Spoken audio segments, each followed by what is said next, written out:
अब बहुत जल्द एशिया महादेश के स्तर पर चोरी या गुम हुए मोबाइल को ढूंढने के लिए भारत सरकार की तरफ से एक विशेष सेल गठन को लेकर तेजी से कार्य योजना पर काम हो रहा है। साइबर क्राइम से निपटने के लिए कटिहार पुलिस के लिए आयोजित साइबर पाठशाला में साइबर सुरक्षा उप महानिदेशक ने यह जानकारी दिया। उन्होंने कहा कि पूरी दुनिया कई काम मोबाइल से ऑपरेट हो रहा है, ऐसे में चोरी और गुम हुए मोबाइल के अपराध को अंजाम देने का मामला भी तेजी से सामने आ रहा है। खासकर एक चर्चा प्रमुख है कि सीमांचल के इस इलाके में चोरी या गुम हुए मोबाइल नेपाल और बांग्लादेश में बेचा जाता है। ऐसे में इस तरह के मोबाइल ट्रैकिंग के लिए विशेषण रणनीति पर काम चल रहा है। साथ ही उन्होंने उम्मीद जताई कि ऐसे वर्कशॉप का आयोजन पुलिस महकमे के लिए बेहद लाभकारी साबित होगा। इस पाठशाला में उपस्थित कटिहार एसपी ने कहा कि ऑपरेशन मुस्कान के तहत खोए मोबाइल को ढूंढने में कटिहार पुलिस का परफॉर्मेंस पूरे बिहार में बेहतर है और ऐसे वर्कशॉप के माध्यम से आने वाले दिनों में कटिहार पुलिस साइबर क्राइम को रोकने के लिए और प्रभावी रूप से काम कर पाएंगे। क्या इसका एडवांटेज मिलेगा? देखिए, इसमें हम लोग दो विषय पे चर्चा कर रहे थे। एक तो ओवरऑल जो साइबर क्राइम हो रहा है उसमें टेलीकॉम का रिसोर्स मिसयूज होता है, चाहे वो सिम के माध्यम से लोग को ठगते हैं या इंटरनेट का यूज़ करते हैं। तो इंटरनेट भी ये जो हमारी आईएसपीज होती है उनको लाइसेंस हम ही लोग देते हैं। तो जब हमारे रिसोर्स मिसयूज हो रहे हैं तो डीओटी की जवाबदेही बन जाती है कि आप इसको ओवरऑल क्राइम कंट्रोल करने में टूल्स डेवलप कीजिए ताकि पुलिस को मदद मिले इन क्राइम पे अंकुश लगाने में।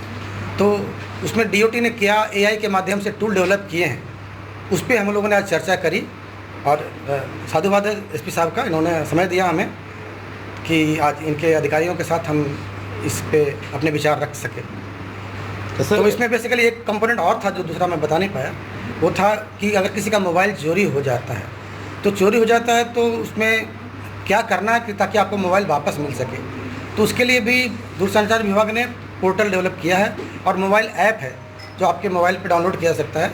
तो उसमें अगर आपका फ़ोन चोरी हो गया तो उस पर ब्लॉकिंग का सुविधा है, ब्लॉक कर देंगे तो वो सेट जो है सो यूजेबल नहीं होता है। लेकिन कभी कोई उसको यूज़ करने की कोशिश करता है तो उसकी पहचान पुलिस तक, हम तक और जिसने कंप्लेन किया था उस तक पहुंच जाती है। तो फिर उससे आपका मोबाइल फ़ोन को वापस लिया जा सकता है। तो हम लोग चाहते हैं प्रयास, हम लोग का सम्मिलित प्रयास ये है कि जिनका भी फ़ोन चोरी हो गया है उसको वापस मिल सके कम से कम समय में, यही हम लोग का प्रयास है। सर, ये इलाका जो नेपाल और बांग्लादेश बॉर्डर से सटा हुआ है, हाँ। अगर नेपाल चला जाता है, कई बार आप भी बता रहे थे इस तरह से, हाँ। क्या उस स्थिति में फाइंडिंग संभव है किस तरह? इस पे हम लोग काम कर रहे हैं। बेसिकली ये तो दिक्कत आपने सही बताया, क्योंकि CIR में क्या होता है ना, हमारा इंडिया का कंट्री का होता है अलग अलग। ये जो CIR होता है वो इंडिया में जो IMI हैं उसका एक ब्लॉक है। तो इस ब्लॉक में तो काम नहीं करेगा। जैसे इंडिया में ब्लॉक कर दिया हैंडसेट को तो इंडिया में कहीं किसी स्टेट में काम नहीं करेगा, लेकिन दूसरे कंट्री में चले जाते हैं तो रिफ्लेक्ट तो करता है कि ये बांग्लादेश में चला गया, नेपाल में कंट्री कोड आ रहा था हमारे पास। अब वहाँ पे डिफरेंट पुलिस है, लॉ इन्फोर्समेंट एजेंसी अलग है, क्या मोडस ऑपरेंडी है। हम लोग कोशिश डीओटी के लेवल पे क्या कर रहे हैं कि हम लोग एक कॉमन रीजनल जो है ना एशिया का एक CIR बनाने की प्रयास कर रहे हैं कि वो हैंडसेट एशियन कंट्री में काम नहीं करें। उसमें बहुत तेज़ी से काम हो रहा है, बट थोड़ा समय लगेगा। उस पर अभी हम लोग कमिट नहीं कर सकते कितना टाइम लगेगा, बट वो हो रहा है। हम लोगों ने प्रयास शुरू कर दिए हैं। मिलेगा इस तरह का जो वर्कशॉप आयोजित हुआ कटिहार पुलिस के? ये डिपार्टमेंट ऑफ टेली कम्युनिकेशन की तरफ से एक वर्कशॉप ऑर्गेनाइज़ किया गया है और इसमें NIC के लोग थे और जितनी पुलिस के हैं लोग इसमें पार्टिसिपेट किए हैं।